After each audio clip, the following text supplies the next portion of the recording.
This is North Pod, a North Melbourne fan podcast, hosted by Jason Hunt.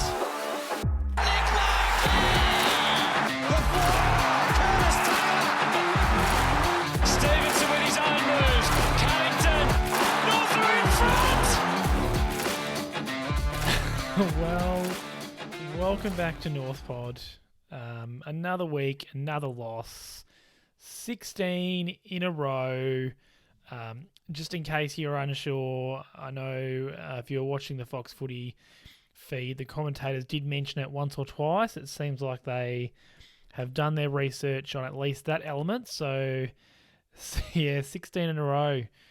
What an absolute slog of a game that was to watch against the Saints. Both sides just awful with disposal, not clean at all, drop marks everywhere, missed kicks all everywhere. I think probably the Saints were even worse than us, to be honest. I'd love a $10 note for every time that a Saints player missed the mark by about 10 or 15 metres.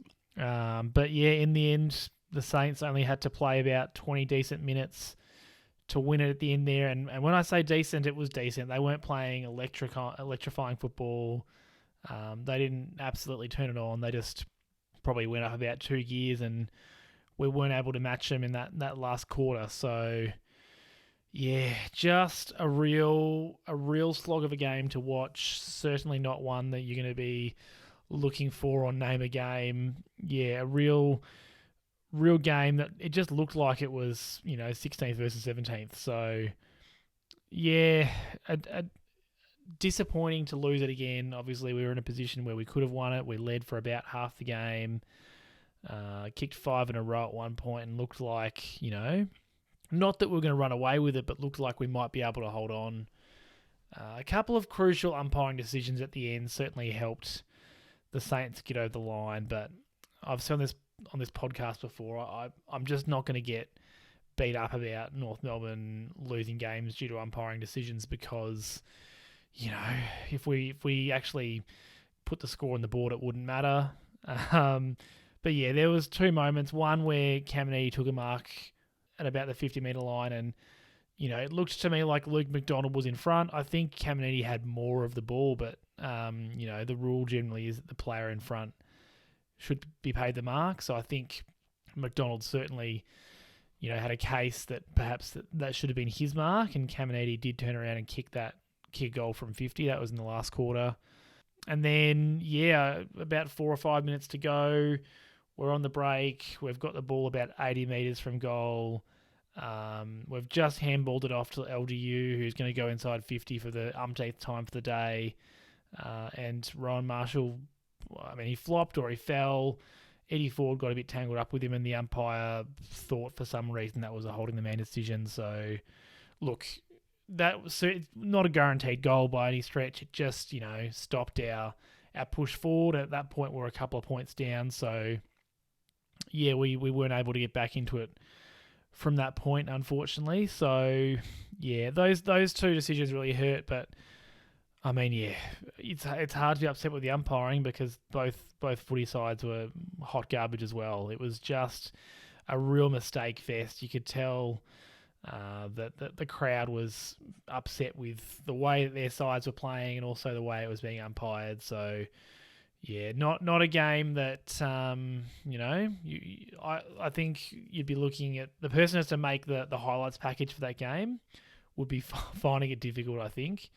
The Higgins goal at the end was great, but even then that got a bit ruined or at least, it gets slowed down because that had to be score reviewed. Yeah, a tough watch. If you missed it, the score was the Saints 69 defeats North Melbourne 61. And, it was just all points. They kicked 8 more points than us. We were level on goals.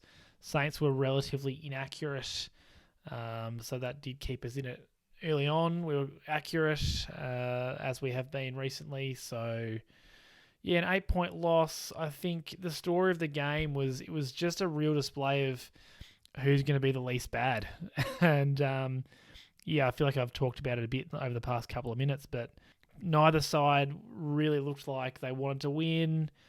I think North Melbourne's pressure did have somewhat of an impact on the way that the Saints played, but it certainly wasn't a highly contested sort of. I mean, you compare it to the Saturday night game, which was played, in slippery conditions. It was kind of raining off and on all night, and those players didn't really play like it was wet. They were so clean. This is the Port Adelaide Pies game, in case you were not watching, like a really highly skilled game of footy given the conditions, and you compare that to what we saw this evening. And yeah, I mean, the Saints, as I said, that it was just players miskicking it by 15 metres repeatedly, handballing it into trouble.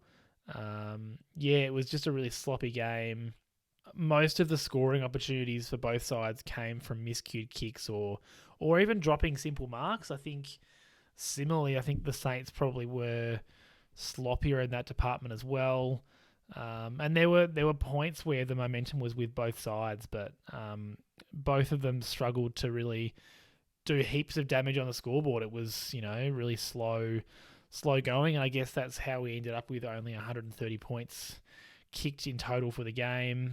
It was a slog. As I said earlier, it's probably the third time I've said that word. The Saints go into sixth as a result of the win, and they certainly did not play like a side that's placed sixth on the ladder. And we saw them lose to the Gold Coast last week. They're really out of form, and this was a big opportunity to pick up a win against an alleged top 8 side. But unfortunately, we just weren't able to get the job done in those last couple of minutes. We've seen this script before, unfortunately. So, yeah, just another tough watch. As I said, 16 in a row. I think this is my 15th or 16th that I've podcasted about. It's getting tough to watch. So, anyway, we press on. We do what we can. We hope that the game against West Coast next week brings better things. I guess I'll talk about that a little bit later on in the show. We'll go to the 3 stars, as I do every week. It's going to be 2 North players and 1 Saint player. And the first star was such an easy decision today. It was LDU was our best player, and then Daylight, to be honest. He had 33 touches, 23 of those were contested possessions, 4 tackles, 11 clearances, 9 inside 50s, 8 intercept possessions. Really, the only thing that was missing from his game was a goal. He kicked 2 points. Otherwise, would have had the complete game. He just was the only player that looked damaging out of a stoppage for us. It's, he has that point of difference. He can burst away from other players and generally dispose of it pretty well. I think sometimes he can blaze away by foot, but he was pretty good today, linked up with handball when it was appropriate. And he was easily our best player, I thought. The only one that really looked like, I guess he just looked a class above. And I said to a friend of mine that I was watching the game with, like, really, when you look at it, it's him and obviously Larky. And then I don't know who else is absolutely elite in this North Melbourne side. Like Sheasel and Wardlaw might get there. But he just looked really, really good. As I said, he was the one bursting away the ball with about 4 minutes to go when the free kick was given to Ryan Marshall. He was about to go inside 50 again and potentially set us up for a goal to go ahead. So he was our best player for sure, and it's great to see that he's back in form after that hamstring injury.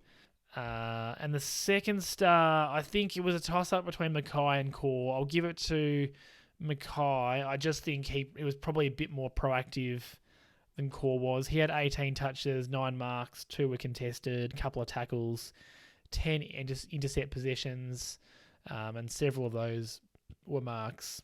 He just intercepted it really well all day, was reading it well, often looked like he was playing loose. I don't think he was loose, but he often sort of, was coming off his man, or when they were in those kind of pack situations, you could tell that he'd come off a bit and was having an impact. And just, didn't have any of those real shocking decisions that we've seen him make in recent weeks. He took the marks when he should have. He was going for the spoils when he should have. He didn't have any clanger kicks. He was pretty good with his disposal. Didn't try and do anything that he shouldn't. I can only really I think he got caught holding the ball once when he was a bit slow to get rid of it. But aside from that, I'd say he kind of had a pretty faultless game, which, is really tough to do in our defence. I think, this was probably an easier week to be a defender in the North Melbourne backline just based on the kind of entries that were happening. But McKay did a great job and was just constantly getting in the way of the Saints as they were going forward. And Core was good too. He had plenty of spoils, but I thought probably McKay just pipped him. And then best for the Saints, again, like they had some pretty good midfield performances. I thought Jack Steele was probably best on for them. Had 33 disposals, 9 marks, 4 tackles, 7 clearances, 9 inside 50s, kicked a late goal from 50 out, which played a big role in their win, and was just a really consistent performer. Jack Steele is the sort of player that I'd love to have on our side, just a really consistent in and under kind of player, and I think that's kind of what North Melbourne would be hoping Will Phillips can turn into, that kind of big body, grunt work kind of player. Obviously, Jack Steele's a bit taller, but I think they'll probably end up with similar kind of builds. So, yeah, he had a good game, Jack Steele, and was quite damaging around the stoppages. And as I said, yeah, that late goal was really important. We just had the distance on him, and yeah, that was it was a classic. The Saints missed some pretty easy shots tonight, but a couple of those late goals from Steele and Caminiti from 50 out made a big difference in a game where the Saints only kicked 9 goals in total, much like us. So yeah, I thought Steele was best on. LDU, for me, I thought LDU was best on ground. And yeah, he was by far the best North Melbourne player. I thought Sheasel had 28, but a lot of that was kicking out, given the Saints kicked lots of goals, and he wasn't bad, but I thought LDU was better for me at least. Before I jump into the negatives and positives, just a reminder to share out the podcast with any North Melbourne fans that you know. Subscribe to the podcast on your chosen podcast app. Give me a rating and a review. And yeah, get involved with the show on Twitter and Facebook, Instagram, YouTube, TikTok, Threads, you name it, at NorthPod Show. So, the bads. And I found it a bit tricky this week with the goods and the bads, the positives and negatives, just because it was such a sloppy game. Sometimes it's hard to make much of them, but I think I've got a bit to go with. So the first negative, it's just another of those opportunities to win that's gone begging. Obviously, this season is nothing. It's just another season of development and another season of losing morale and wasting these players' careers, to be honest, for some of them. But we need some wins. So it's just another opportunity gone begging. We had that Sydney game where, we adminned our way out of that one. And then obviously the Essendon game, we were very close and just lost that one by a goal. This is another one where we've, got really close and we were a genuine chance to win in these 3 games and just haven't been able to do it. And I think, that's not great for morale for sure. And I do, I think there's an element of we just don't know how to win at this point. It's part of it is mental, where we get a bit locked up late in the game and we're not able to make sound decisions. I think back to the Richmond game last year, which was the only game that we won other than beating West Coast in round 1 or 2.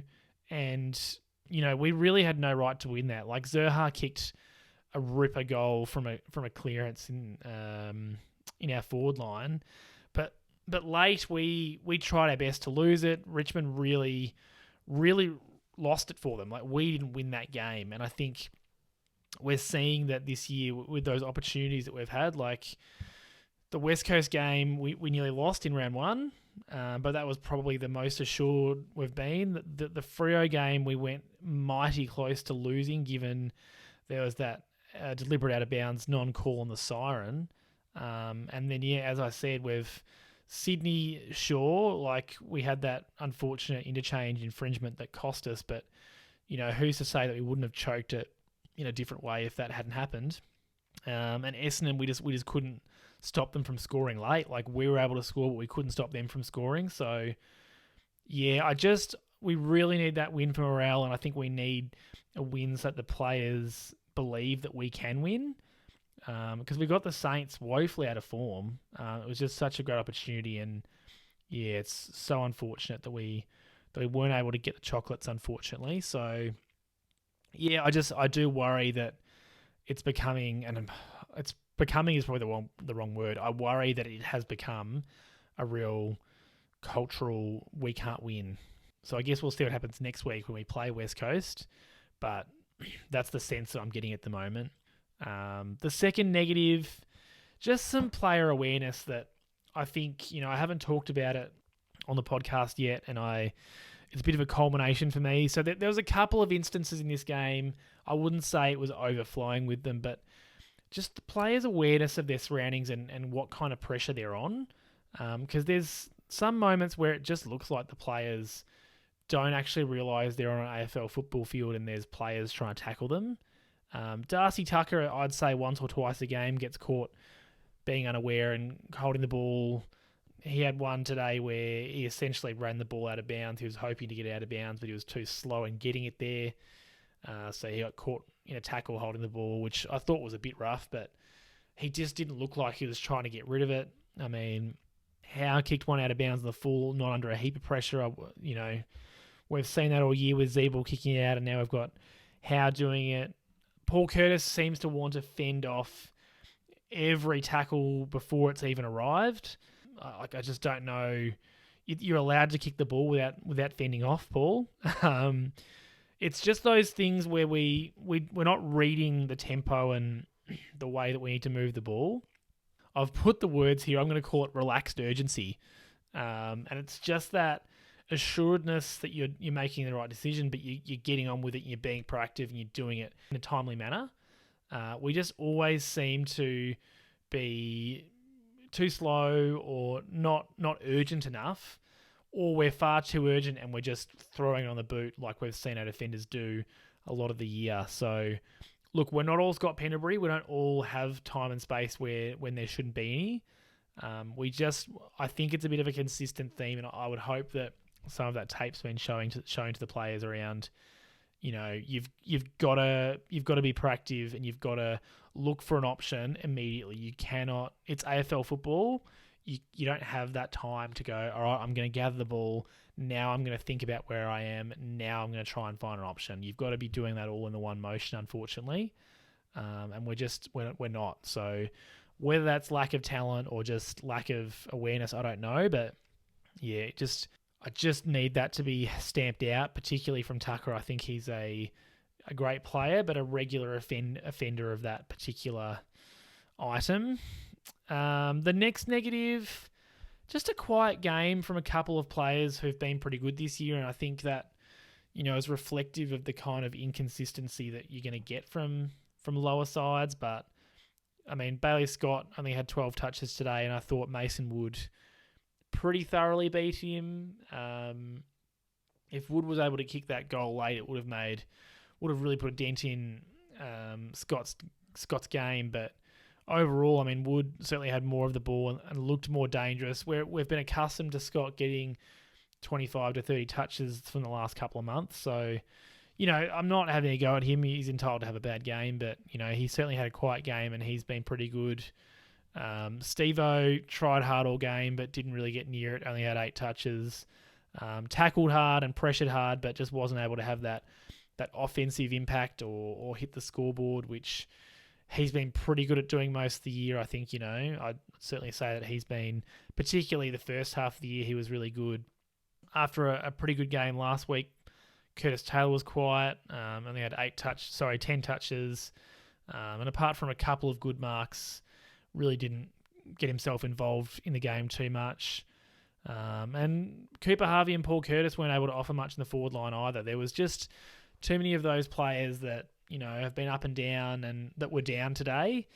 And whilst the service to the forward line wasn't great, I do think as a small forward, you've got that liberty to push up the ground, and even if those kicks aren't coming in super well, you've got to be in situations to crumb it, which I thought conversely Eddie Ford did a great job of playing that smaller forward role tonight. So yeah, just too many of those kind of nothing games. Not hanging out to dry. I just think that's part of the reason that we weren't able to get the job done, because we just had too many of those players that are getting 8 to 10 touches and not having a lot of impact defensively, and just not being able to assert themselves on the game, I suppose.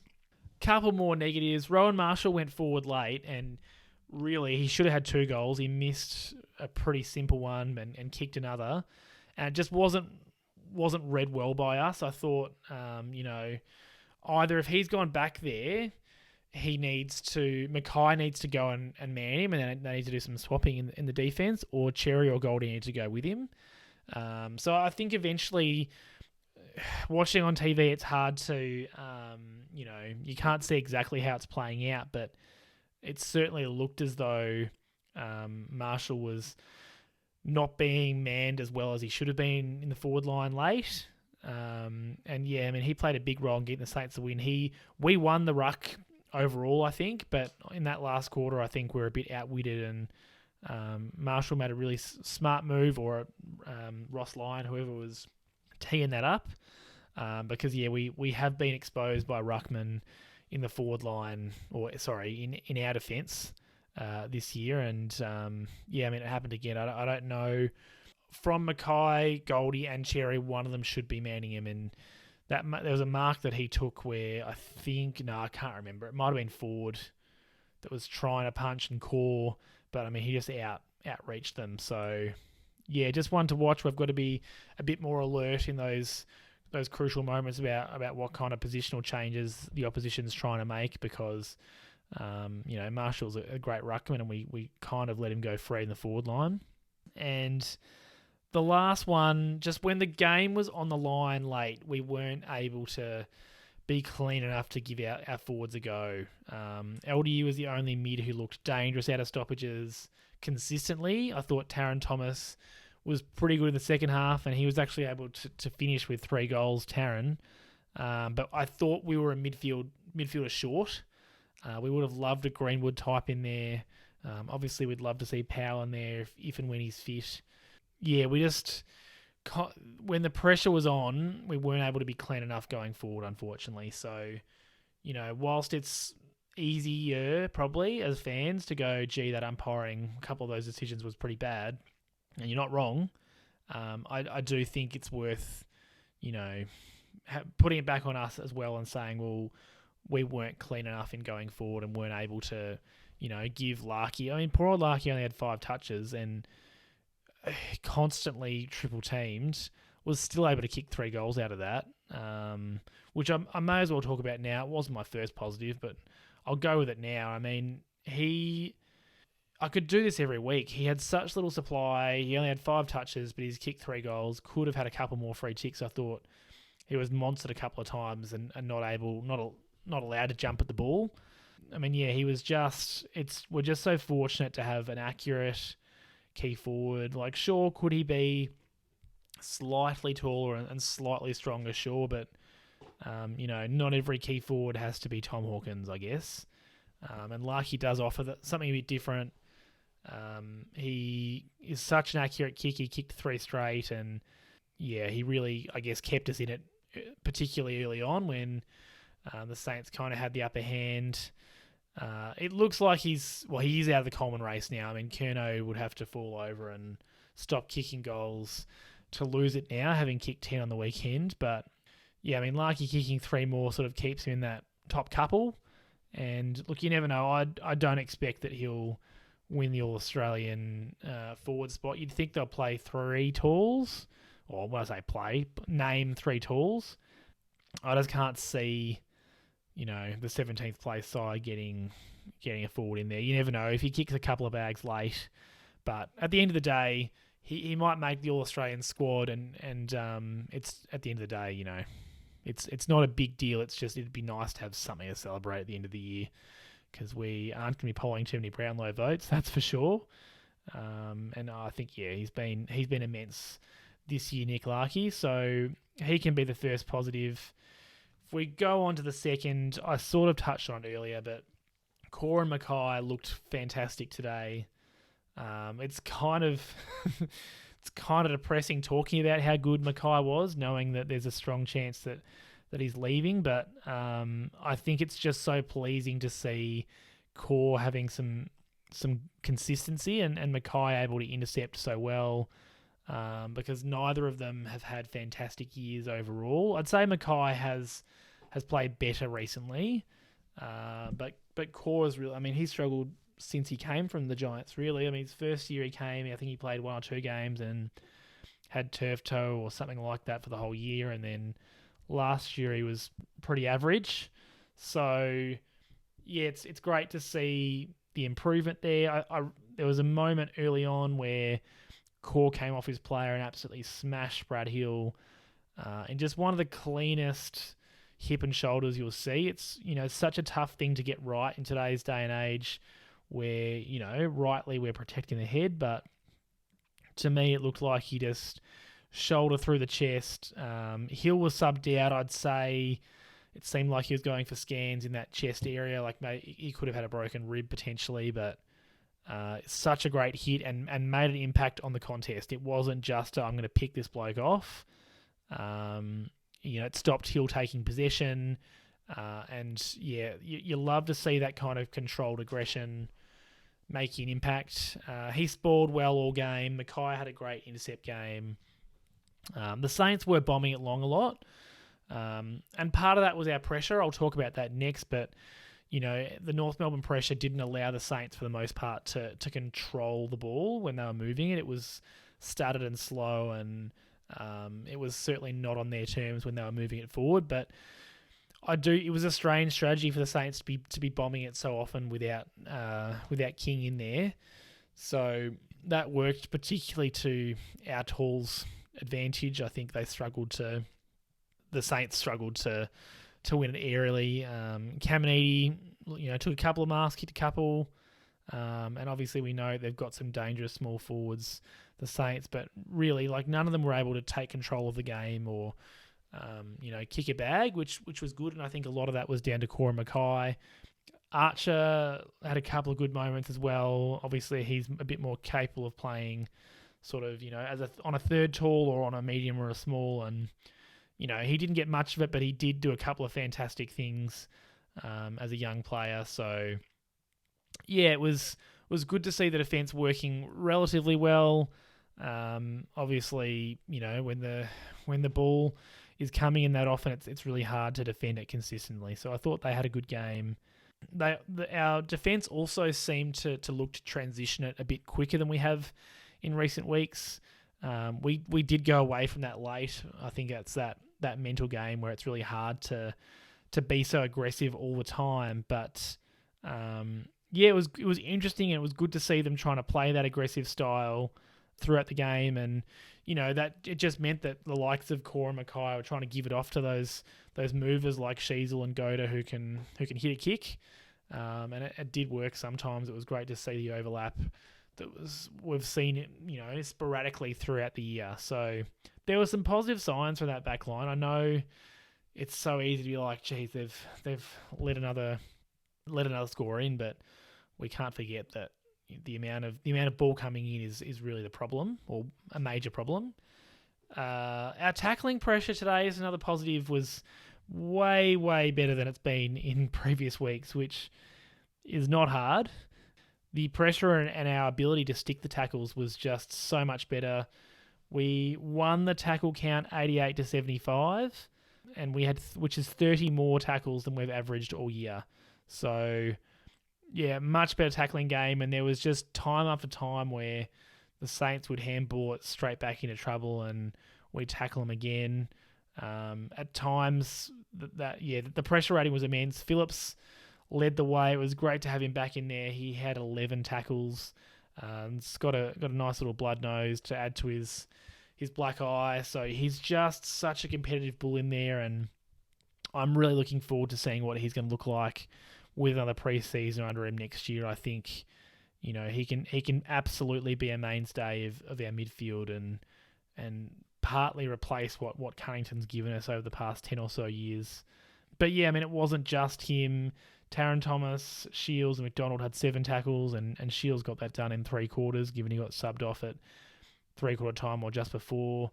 Stevo had 6, Sheasel, Ford, and Curtis had 5. So yeah, heaps of tackling, and as you can see, it's a lot of those small forwards and defenders that are getting the tackles in. So made a difference in a sloppy game. Didn't allow the opposition to transition it as they would like, and it did result in a lot of those long kicks, like I talked about, to a contest. And similarly, we were able to create a couple of goals out of those opportunities too, which is so rare for us. Ford and Stevo were able to put some pressure on and create some goals from tackles and pressure. So that's the sort of thing that we haven't seen much of this year from tackling and from the boys. So that was good to see. Another positive was the Cherry and Goldstein combination, to be honest, worked better than I thought. It's obviously not the long-term look. We get that. You can see that Goldie... I need to say something. I 100% acknowledge that Goldstein is the better ruckman at the moment, and I don't think there's anyone refuting that. Like, Goldstein is a better ruckman, but Cherry is potentially the future. Now, you might not think that he is the future, and maybe he's not, but he's the ruckman on our list that could be the future. So, whilst I acknowledge that Goldstein's a better ruckman, we've got to try and get the work into Cherry to see what we can get out of him. And I thought the two of them played different roles today.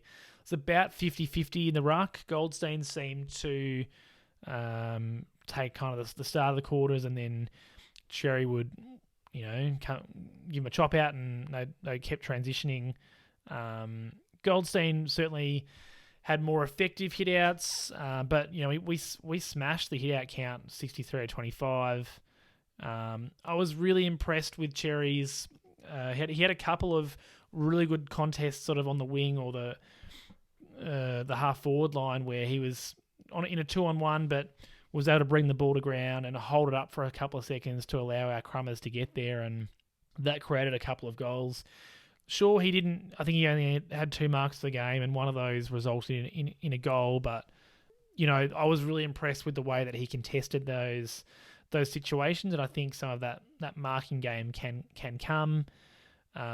We won the centre clearances 10-5, and a couple of those was super important with LDU bursting out of stoppages, but we were beaten around the ground in stoppages. So I guess it's just something to continue working on. Our centre clearances were better, but we ended up losing the clearances overall because we were pretty thoroughly beaten in the stoppages around the ground.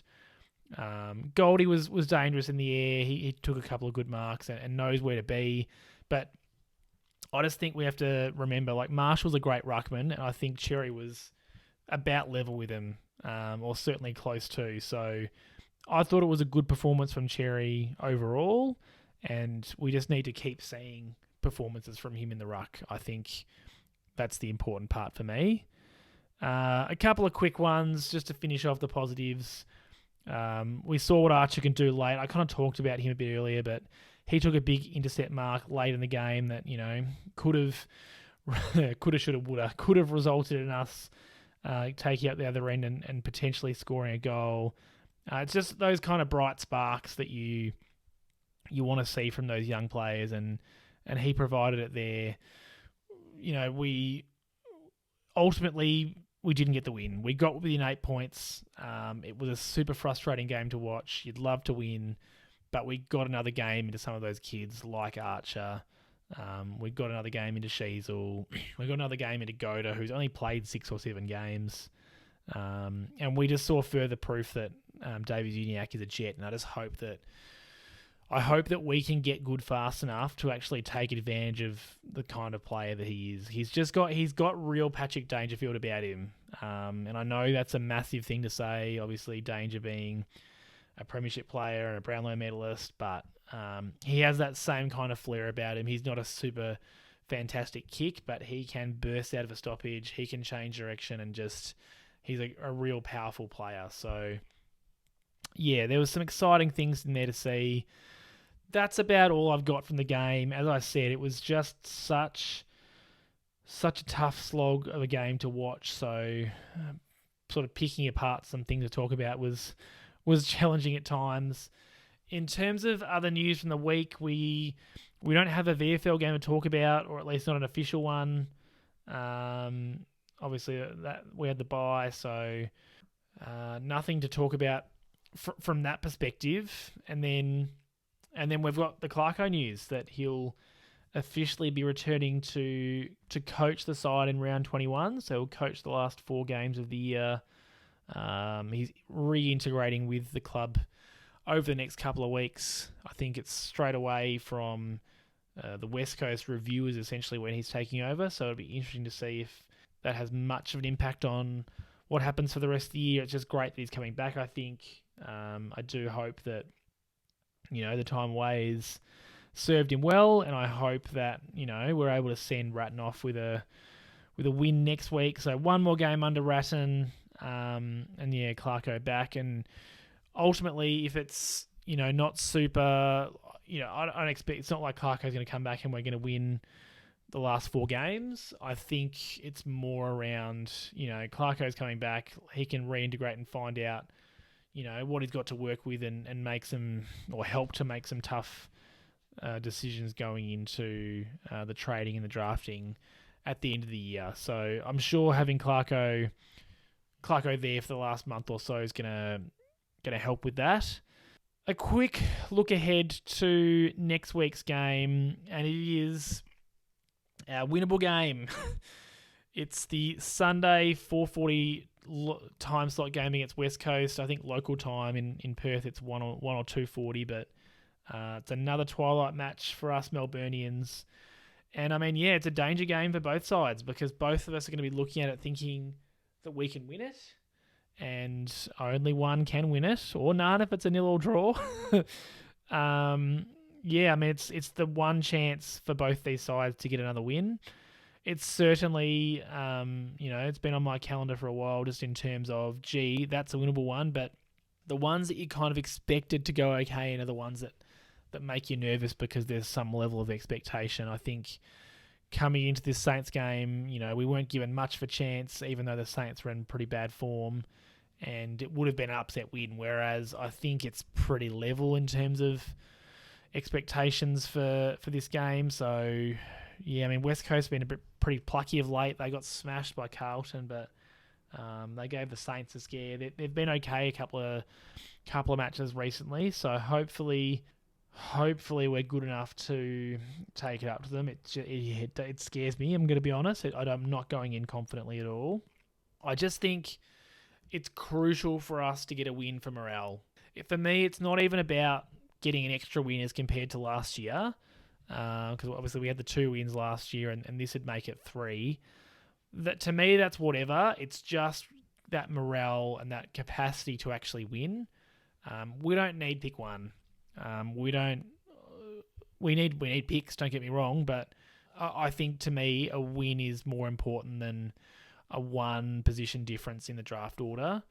We really need that win for morale, and if we're hoping to retain someone like Ben McKay, which, looks highly unlikely, I really believe that a win is important in that, in terms of reminding him how good it can feel to play for North Melbourne, because he has not played in a win all year, and he has played in something like 6 or 7 wins for his career. So, we need a win big time, and even if we were to lose, I think, percentage-wise, we'd still be in second last place. So, we need a win. In terms of who might come back in, hopefully Tommy Powell's back. It'd be great for him to play the last 4 or 5 games and see what, that midfield mix can look like, particularly given Wardlaw's going to miss possibly the rest of the year, or at least a couple more games. we'll see what happens with Jai Simpkin and CCJ with their concussions.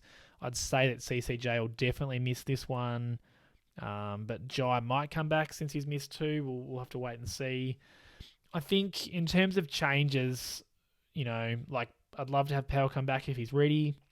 I think maybe Cooper Harvey or Paul Curtis could have a spell, and we could have a look at Hansen Jr. for a couple of games, particularly given that we're going to Perth and he's from WA. It'd be great to give him a debut out there. I think, as I say, both Harvey and Curtis were quiet today.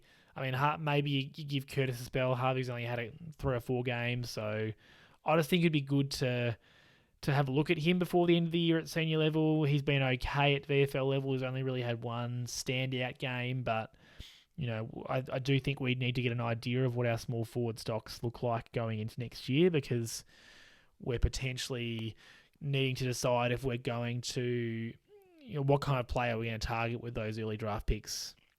We know that there's Nick Watson, that small forward that's going to go top 5, and I think he'll be available to us at 2. So is he the sort of player that we want to take, or do we want to go down the path of more of a key position player? Given that we know that we're pretty good for mids at the moment, and I think playing someone like Hansen Jr. will give us an idea of, I guess, how desperate we are for a small forward. I'm happy to play Goldie and Cherry whilst Coleman Jones is out. I think that makes sense. But I don't want to see Cherry out of the side, that's for sure. And I don't think I think Greenwood would be great. I think we really miss another midfielder. I think we're kind of one genuine midfielder short. So if that meant we took someone like Young or Zeeble out and we get a Greenwood in, I think that'd help. I'm happy to see the end of Daniel Howe as well. I mean, I know he's fine. He is what he is, but he's not bringing our list forward, I don't think. So there, I guess, my early thoughts ahead of selection. Obviously, it's 7 days away. There's injury reports and whatnot to come out during the week, but that's the gist of what I want to see. Based on how the defence played, I can't see Kellen Dawson getting in, but I wouldn't be opposed to giving him a go either. Does as I said last week, any of those young players coming off contract, I think get him in for a game or 2 just so we can be doubly sure of who we want to keep and who we want to get rid of, really, because that's where we're at as a football club. We need to be really, really clear about who we are getting rid of. I think that's it for the podcast. I think I've covered it all. Yeah, I can't believe we lost again, but in a much more real way, I can't believe we got close. I really, really, really, really hope to be speaking to you next after a win. I don't even know what a podcast looks like after a win. I won't even know how to talk. Maybe I'll start a whole new podcast called North Pod Winning Edition. I don't know. I think me and all the fans out there, we just need a win. Because it has been a long time, and it's going to be a long time yet until we're good, and we just need a couple of those little breadcrumbs along the way. So please, boys, have a wonderful week, listeners. I hope that you have some more wins than North Melbourne's having in your life at the moment.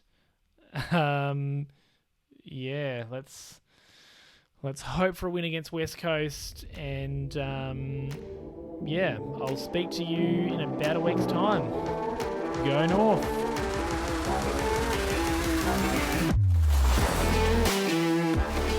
Thanks for listening to another episode of North Pod. Please subscribe to the podcast on your app and give me a rating or a review if you can. I'd really appreciate it. You can find me on all social media at NorthPod Show. That's Facebook, Instagram, Twitter, YouTube, TikTok, Threads, you name it, I'm there. I'll see you next episode.